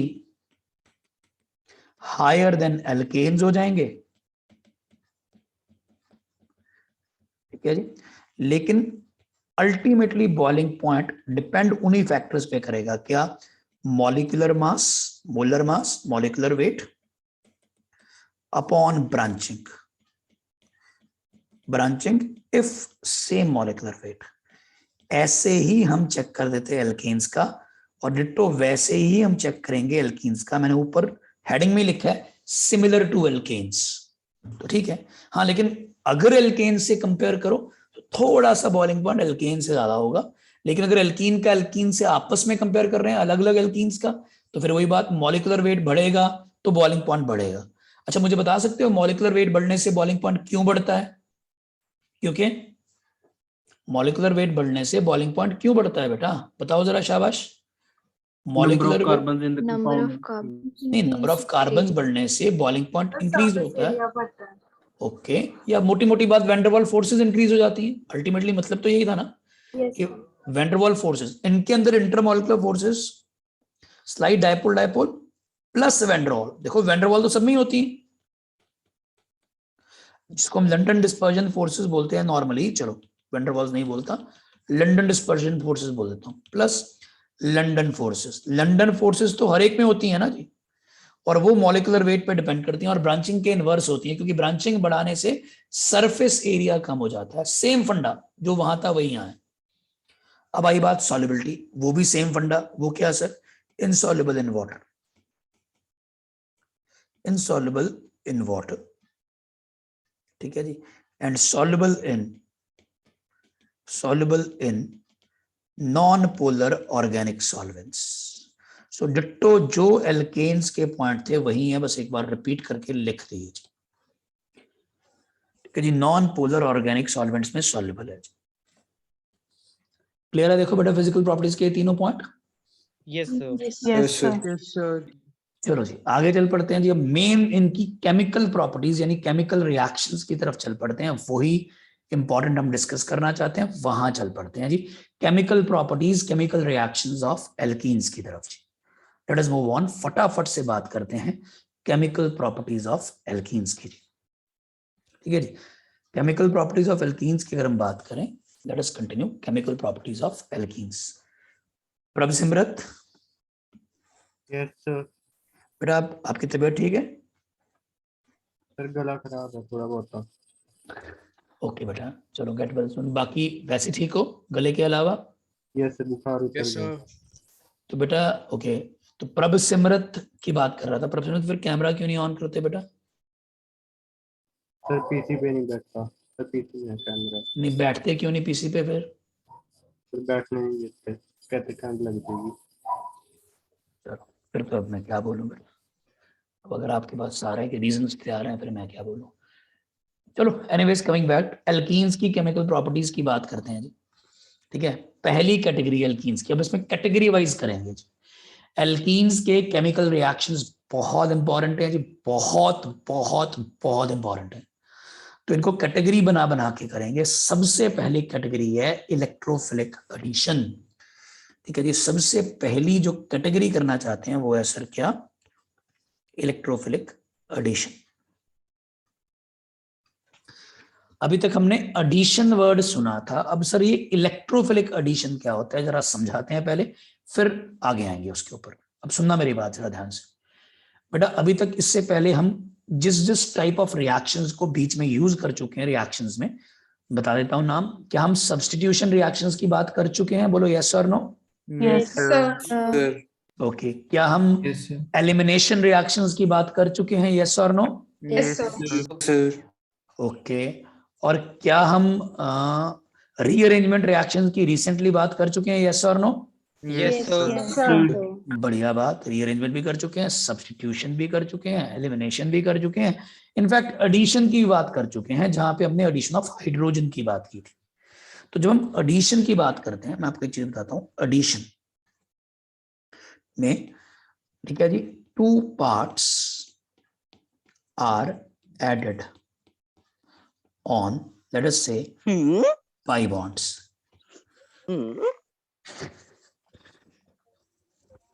ये कोई या तो मजे कर रहा है हमारे साथ, चलो हम भी कर लेते हैं फिर। चलो जी, 2 parts are added on pi bonds, ठीक है जी, 2 parts ऐड हो जाते हैं जी पाई बॉन्ड के ऊपर, वेरी इंपॉर्टेंट, पाई बॉन्डेड एटम के ऊपर, ठीक है जी, पाई बॉन्डेड एटम्स पे। तो एक चीज जो यहां से मैंने क्लैरिफाई करने की कोशिश की, क्या ये आपने क्लास 10th में ही पढ़ा होगा, एडिशन रिएक्शन के लिए पाई बॉन्ड होना जरूरी है। अगर कोई कंपाउंड पाई बॉन्ड रख ही नहीं पा रहा, जैसे एल्केन्स, सैचुरेटेड हाइड्रोकार्बन्स, उसमें पाई बॉन्ड्स थे ही नहीं, तो उनमें एडिशन नहीं करी थी हमने। एल्केन्स बनाने के लिए एडिशन ऑफ हाइड्रोजन करी थी एल्कीन्स और एल्काइंस पे, लेकिन एल्केन्स का फर्दर आगे कोई एडिशन रिएक्शन नहीं होता, क्योंकि एडिशन के लिए हमें पाई बॉन्ड चाहिए और एल्केन्स में तो पाई बॉन्ड होता नहीं भाई। तो ठीक है sir, 2 parts are added on pi bonded atoms. आपको याद है एलिमिनेशन में क्या करा था हमने रिसेंटली? 2 पार्ट का लॉस कराया था, याद है? 2 parts का क्या कराया था? लॉस। और इसमें 2 part क्या कर रहे हैं? ऐड। तो काइंड ऑफ ये ऑपोजिट ऑफ एलिमिनेशन हो गया। क्या हो गया है? Opposite of elimination. उसमें 2 चीजें निकालते हैं, इसमें 2 चीजें डालते हैं। और बता दूं, उसमें जब 2 चीजें निकाल रहे थे तो पाई बॉन्ड बन रहा था, इसमें उल्टा हो रहा है। इसमें पाई बॉन्ड ऑलरेडी है, उस पाई बॉन्ड के ऊपर 2 चीजें डाल के पाई बॉन्ड को खत्म करते हो। तो अब क्लियर है जी, addition elimination are kind of opposite to each other, ठीक है सर। अब जो ये 2 parts ऐड होते हैं, अच्छा हमने बात करना शुरू की है कि एक आरडीएस होता है, आरडीएस रिमेंबर, ठीक है जी, एक आरडीएस होता है। Yes, sir. Rate deciding step. बिल्कुल बिल्कुल, बट हम एक बार और क्लास रिज्वाइन करेंगे 10-12 मिनट के लिए, तो रू rejoin after this session. Now अब मैं रिपीट कर रहा हूं जी, अगर हम 2 parts को ऐड करेंगे तो मान के चलते हैं 2 parts का नाम रखते हैं, 2 parts कैन बी, देखो जी 2 parts जो ऐड होंगे, 2 parts कैन बी, एक को बोलते हैं इलेक्ट्रोफिलिक पार्ट और एक को बोलते हैं न्यूक्लियोफिलिक पार्ट। ऐसे मान लेते हैं कि 2 parts जो ऐड हुए वो इस तरह से ऐड हुए, एक इलेक्ट्रोफिलिक पार्ट और दूसरा न्यूक्लियोफिलिक पार्ट है। 2 parts ऐड होंगे, इलेक्ट्रोफिलिक न्यूक्लियोफिलिक, ठीक है जी। अब जो इलेक्ट्रोफिलिक न्यूक्लियोफिलिक पार्ट्स ऐड होंगे, मैं बड़ी बार इलेक्ट्रोफिलिक पार्ट को E+ बोल दिया करूंगा, E for electrophile, plus for electrophilic show करने के लिए, ठीक है। और न्यूक्लियोफिलिक पार्ट को बहुत बार क्वेश्चंस में मैं Nu- शो कर दिया करूंगा, ठीक है। तो 2 parts ऐड होते हैं, E+ एंड Nu-। बढ़िया सर। अब सर स्टेप्स में होते हैं, कभी कभी पहले E+ होके फिर Nu- होता है, कभी कभी पहले Nu- होके फिर E+ होता है। चलो अब ये 2 parts ऐड होंगे, 2 steps में ऐड होंगे। अब उन 2 steps में से कोई एक RDS होगा, कोई एक क्या होगा? RDS, rate deciding step. Rate deciding step के अंदर जिस पार्ट को हम ऐड कराते हैं, हम ओवरऑल एडिशन का वो नाम रख लेते हैं। दोबारा हमने कहा 2 parts को ऐड करना है, एक इलेक्ट्रोफिलिक दूसरा न्यूक्लियोफिलिक। अगर आरडीएस में इलेक्ट्रोफिलिक पार्ट ऐड हो रहा है तो उस एडिशन का नाम क्या रखा जाएगा? इलेक्ट्रोफिलिक एडिशन, समझ गए? अगर आरडीएस में न्यूक्लियोफिलिक पार्ट ऐड होता तो फिर हम उसका नाम रखते क्या? Nucleophilic addition. इतनी बात फॉलो कर पा रहे हो बेटा मेरी? क्लियर है ना सबको? यस और नो? Yes, sir. चलो सही हो गया जी। तो हम इस तरह से नाम रखते हैं भैया। अब हमने एल्कीन्स की एडिशन को बोला है इलेक्ट्रोफिलिक एडिशन, यही इनका सबसे इंपॉर्टेंट रिएक्शन है। तो भैया फिर पक्का पक्का इनको इलेक्ट्रोफिलिक एडिशन इसलिए बोलते हैं, बता ही देते हैं, ठीक है जी। In on let's say in addition on alkenes, ठीक है जी, इन एडिशन ऑन एल्कीन्स क्या होता है? RDS involves attack of electrophile. RDS involves attack of electrophile. hence called electrophilic addition. पहले तो ये नाम बताया कि भैया इसको इलेक्ट्रोफिलिक एडिशन क्यों बोला, क्योंकि रेट डिसाइडिंग स्टेप के अंदर ऐड होने वाला पार्ट इलेक्ट्रोफिलिक पार्ट होता है, इसलिए इसका नाम इलेक्ट्रोफिलिक एडिशन रखा जाता है। क्लैरिफाई करता हूं कुछ क्या सर, बहुत important. RDS involves attack of electrophile, ये रीजन है इसको इलेक्ट्रोफिलिक एडिशन बोलने का। देखो असली रीजन ये, बट बुक्स ज्यादातर ये नहीं लिखती, बुक्स कुछ और कहती हैं, वो बता देता हूं जी। ठीक है जी। First step is normally RDS and it involves attack of electrophile। E plus लिख रहा हूं शॉर्ट में, तो इलेक्ट्रोफाइल लिख रहा हूं, समझ लेना। तो बुक्स में ऐसा लिखा आता है कि इसको इलेक्ट्रोफिलिक एडिशन इसलिए बोलते हैं क्योंकि फर्स्ट क्या हो रहा है, इन्वॉल्व्स अटैक ऑफ इलेक्ट्रोफाइल, क्योंकि इन्हें पहले इलेक्ट्रोफाइल का अटैक होता है, इसलिए इसको इलेक्ट्रोफिलिक एडिशन बोलते हैं, बुक्स ये लिखती हैं। बट मैं आपको बताऊं असली बात यह है कि नॉर्मली पहला स्टेप ही RDS होता है और उसमें अटैक ऑफ इलेक्ट्रोफाइल इन्वॉल्व है, इसीलिए इसका नाम इलेक्ट्रोफिलिक एडिशन है। तो लॉजिक जो वो है जो मैंने पहले लिखा था, पर चलो मैंने बुक्स वाली लैंग्वेज में ही बता दिया। इलेक्ट्रोफाइल पहले अटैक कर रहा है, इसलिए ओवरऑल एडिशन को हमने इलेक्ट्रोफिलिक एडिशन का नाम दिया। ठीक है सर। अब सर ये जो इलेक्ट्रोफिलिक एडिशन होती है, इसमें दो तरह के कॉमन मैकेनिज्म्स चलते हैं, एक ऐसा जिसमें कार्बोकैटायन इंटरमीडिएट ना बने और एक ऐसा जिसमें कार्बोकैटायन इंटरमीडिएट बने। तो अभी right now we are focusing on first that mechanism जिसमें कार्बोकैटायन इंटरमीडिएट ना बने। अब हम एग्जांपल के साथ बात करना शुरू करते हैं। सबसे पहला रिएक्शन हम कैटेगरी ए कर रहे हैं, नाम रखा है इलेक्ट्रोफिलिक एडिशन, उसके अंदर सबसे पहला A1 एग्जांपल कर रहे हैं, एडिशन ऑफ X2 समझते हो, X is the symbol for what, halogens. Halogens. ठीक है जी, हम एडिशन ऑफ हैलोजेंस करना चाहते हैं, हैलोजन एडिशन। ठीक है जी, हैलोजन एडिशन करना चाहते हैं और मैं एग्जांपल से आपको समझाने की कोशिश करता हूं, अगर आप समझ पाओ। देखना जरा, सिंपल सा एग्जांपल लेता हूं, एक लेट अस से CH3 CH double bond CH2। ठीक है, इसमें मैं डालता हूं ब्रोमीन Br2। क्या डालता हूं बेटा, Br2, और बन क्या जाता है सर, बन जाता है CH3 CH CH2। यहां पे एक Br लगाया, यहां पे एक और Br लगाया। जो ये Br2 था ये दो हिस्सों में टूट के एक Br प्लस और एक Br माइनस इस तरह से ऐड हो गया, इस तरह से ऐड हो गया। ठीक है जी, नेट रिएक्शन ये हुआ, जिन दो कार्बन्स के बीच में पाई बॉन्ड था, ठीक है, जिन दो कार्बन्स के बीच में पाई बॉन्ड था, प्लीज अंडरस्टैंड दैट, ये वाला कार्बन और ये वाला कार्बन, जिन दो कार्बन्स के बीच में पाई बॉन्ड था, वो पाई बॉन्ड ओपन होके दोनों पे एक एक Br लग गया, एक पे Br प्लस और एक पे Br माइनस। एज पर अवर हेडिंग एक्सप्लेनेशन कि ये इलेक्ट्रोफिलिक एडिशन है, आप मुझे बताओ पहले अटैक किसका हुआ, Br प्लस का या Br माइनस का? Br प्लस का। फर्स्ट अटैक Br प्लस का है जी। लो जी, ऐसे पूछ लेते हैं जी, कोई भी रिएक्शन जब शुरू हुआ तो उसमें पहले क्या हुआ, तो भैया इसमें दो चीजें होनी है जी, पहले Br प्लस अटैक करेगा फिर Br माइनस। देखो मैंने अभी आपको नेट रिएक्शन दिखा दिया और नेट रिएक्शन में हल्का सा एक पॉइंट बता दिया कि पहले अटैक Br प्लस का होगा।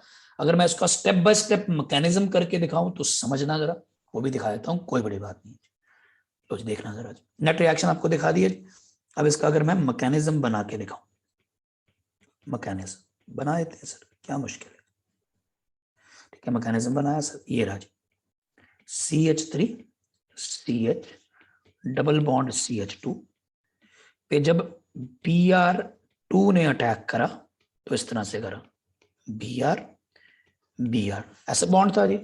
तो जब Br अटैक कर रहा है तो क्या हो रहा है, ध्यान से देखना जी, Br अटैक कर रहा है तो एक Br दूसरे Br से अपना बॉन्ड खींच रहा है, तो इसमें काइंड ऑफ डेल्टा पॉजिटिव आ रहा है।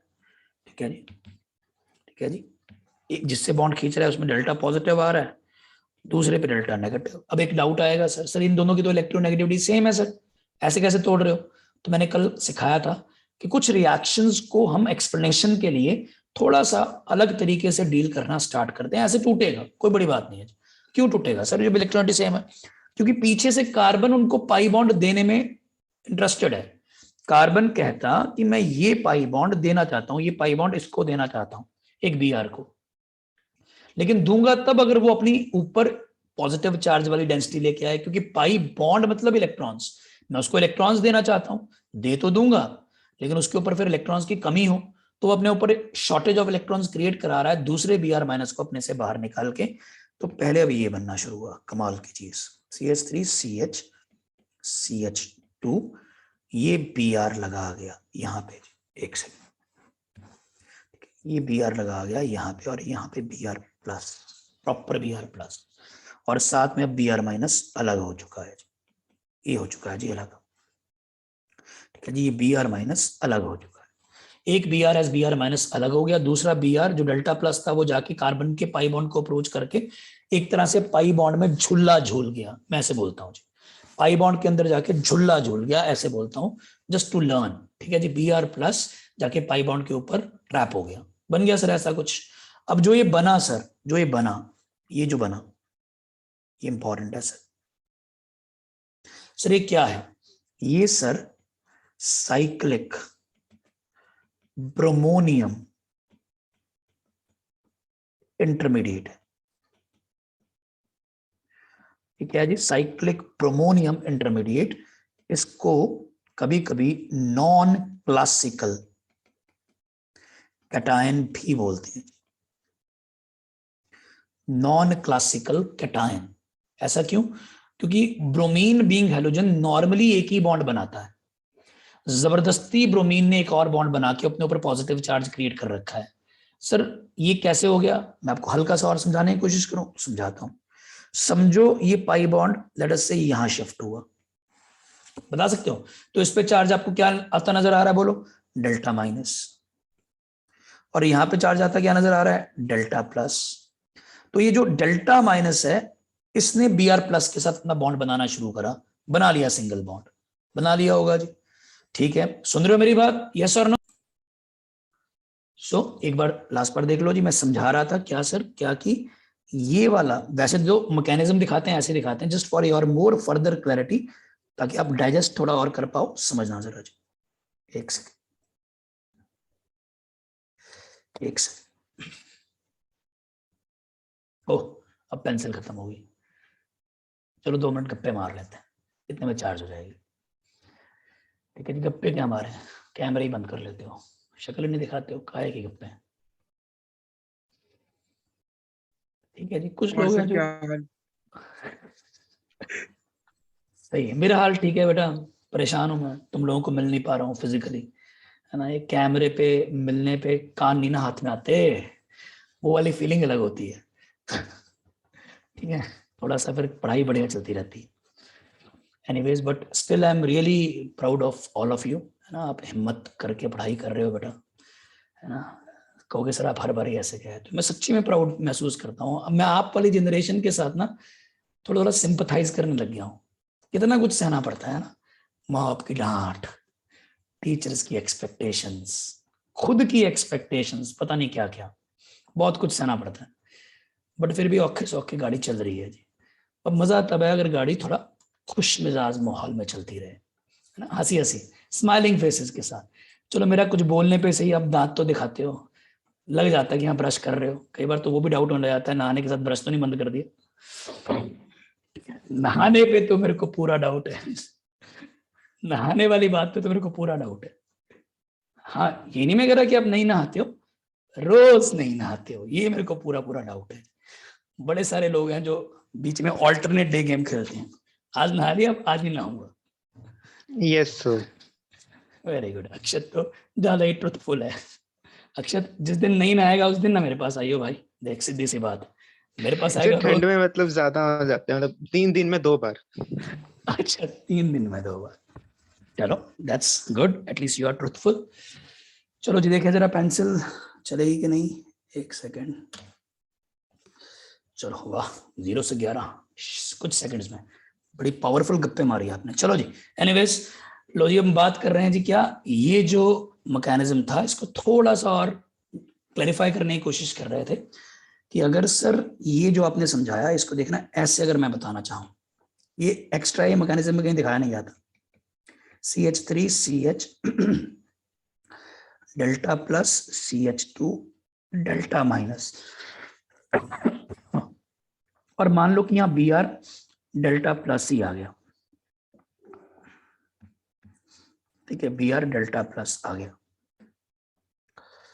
अगर Br डेल्टा प्लस आ गया, एक बार के लिए मैंने उसका बॉन्ड बना दिया डेल्टा माइनस से, प्लस और माइनस आपस में जुड़ते हैं जी, पिछले वाले कार्बन से उसका बॉन्ड तोड़ा था, अब आने वाले ब्रोमीन के साथ उसका बॉन्ड बनाना शुरू किया, पहला बॉन्ड बनता नजर आया, लेकिन सर इसके पास तो अभी प्लस बच गया, ये तो दोनों न्यूट्रल हो जाएंगे, ये बच गया, तो ब्रोमीन कहता है मेरे पास लोन पेयर्स भी तो होंगे, टेंशन क्यों लेते हो, मैं ऐसा एटम हूं जो मेरे पास लोन पेयर भी होते हैं। कह रहा ठीक है, कह रहा मैं इसको लोन पेयर दे दूंगा, जब मैं इसको लोन पेयर दूंगा ना, कह रहा तब क्या होगा, मेरा एक एक्स्ट्रा बॉन्ड बन जाएगा, लेकिन उस लोन पेयर को देने के कारण मेरे पे वापस क्या आ जाएगा, पॉजिटिव चार्ज।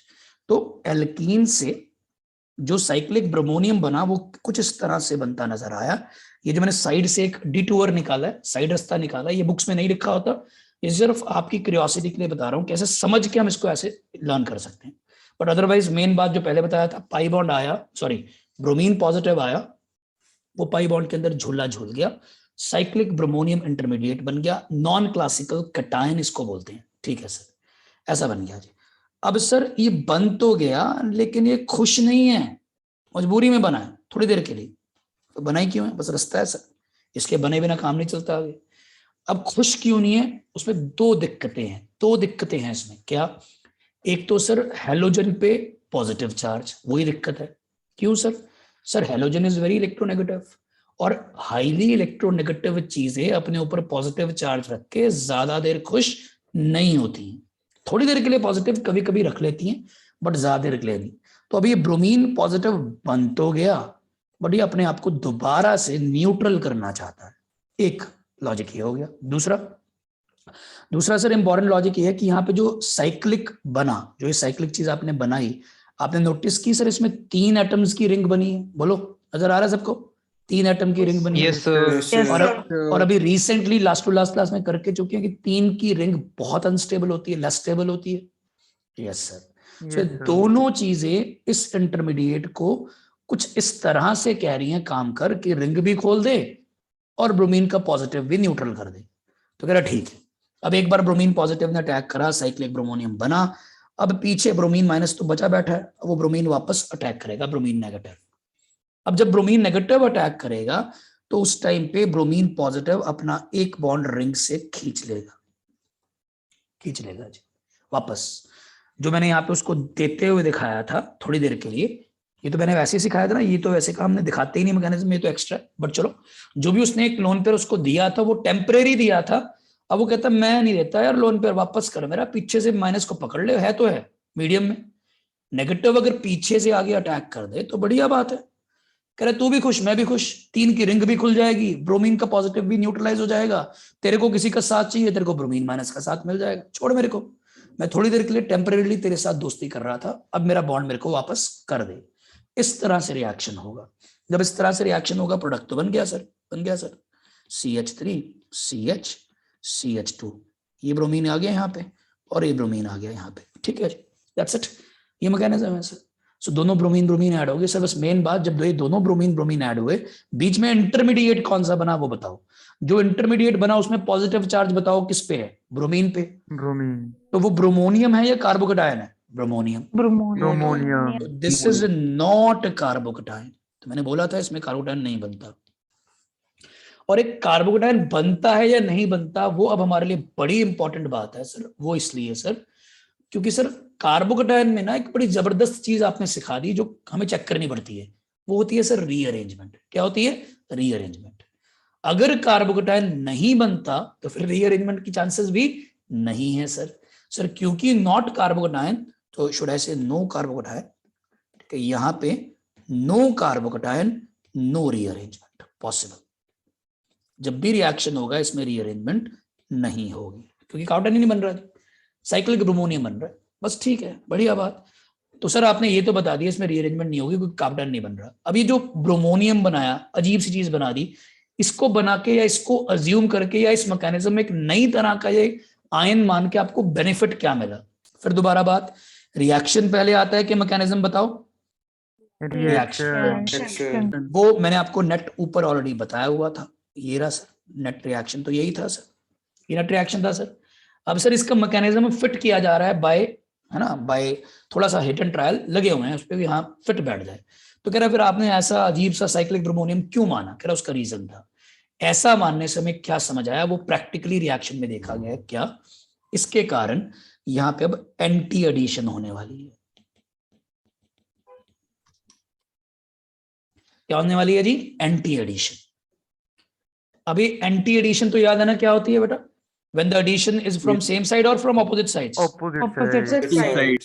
ठीक है जी, जब एडिशन जो हो वो ऑपोजिट साइड से हो तो उसको हम बोलते हैं एंटी एडिशन।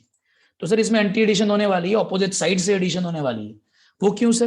क्योंकि सर जो Br माइनस है वो देखो, एक Br प्लस नीचे से लग गया, Br माइनस को आपने ऊपर से लगाया, सेम साइड से क्यों नहीं लगाया? क्योंकि सर जब Br प्लस अपना बॉन्ड खींच रहा होगा उसी टाइम अगर नीचे से Br माइनस साइमल्टेनियसली आ रहा होगा तो सर हिंड्रेंस होगी एक दूसरे को, तो टक्कर हो सकती है सर। सर उससे बचने के लिए जो Br जिस साइड से एज अ प्लस लगा था, दूसरा Br उसकी ऑपोजिट साइड से ही लगेगा, सो दैट वो हिंड्रेंस ना हो। इस चक्कर में दोनों Br ऑपोजिट साइड से लगेंगे, इस चक्कर में एडिशन एंटी होएगी, इसीलिए साइक्लिक ब्रोमोनियम इंटरमीडिएट मानना जस्टिफाइबल है, इसीलिए मानते हैं। तो साइक्लिक ब्रोमोनियम इंटरमीडिएट जो होता है दैट जस्टिफाइज क्या? Anti addition. और एंटी एडिशन एक प्रैक्टिकल फैक्ट है जो क्वेश्चन मतलब रिएक्शंस में देखा गया होता तो फिर ठीक है, इस तरह से उसको जस्टिफाई कर दिया कि एंटी एडिशन। सबको क्लियर हो रहा है? देखो यहां तक बात सारी क्लियर है जी? Yes sir. ठीक है, बट एक छोटी सी इंपॉर्टेंट बात यहाँ पे क्लैरिफाई कर देता हूँ। वो क्या? बहुत ही इंपॉर्टेंट बात, ध्यान से देखना जी। क्या सर? सर बड़ी एक इंपॉर्टेंट बात ये है यहाँ पे, एक अच्छी बात ये है कि सर जो ब्रोमीन होता है, वैसे तो यहाँ पे कोई भी हेलोजन इस तरह से रिएक्शन कर सकता है, ज्यादातर क्वेश्चन में ब्रोमीन क्यों लिखा आता है sir? Sir during the reaction,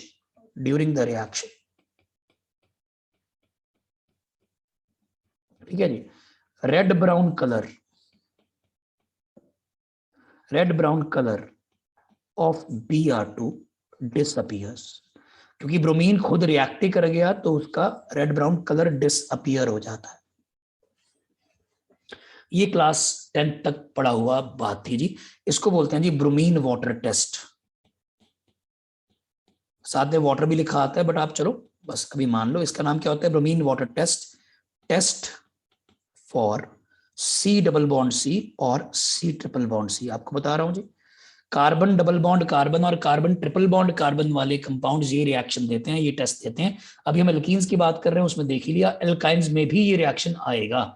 so alkenes alkynes दोनों ब्रोमीन के साथ रिएक्ट करके ब्रोमीन का कलर डिस्चार्ज हो जाता है, कलर डिसअपियर हो जाता है। इसको ब्रोमीन वाटर टेस्ट बोलते हैं। This is test for C double bond C और C triple bond C। That is also called test for unsaturation, बोलते हैं जी टेस्ट फॉर अनसैचुरेशन। बेटा उसमें आज इतना ही कराऊंगा, मुझे पता है औरों की और क्लास भी होती है, so I will continue from here on. आज काम ज्यादा नहीं हो, आज मैंने पिछले क्वेश्चंस को प्रैक्टिस ज्यादा करवाने में टाइम लगाया है, तो आज जो होमवर्क शीट दूंगा अच्छे से ट्राई करना, पिछले वाली शीट भी कंप्लीट करो। आज के लिए इतना बहुत है, थैंक यू सो मच। ठीक है जी, thank you sir. Thank you Thank you, sir. Sir.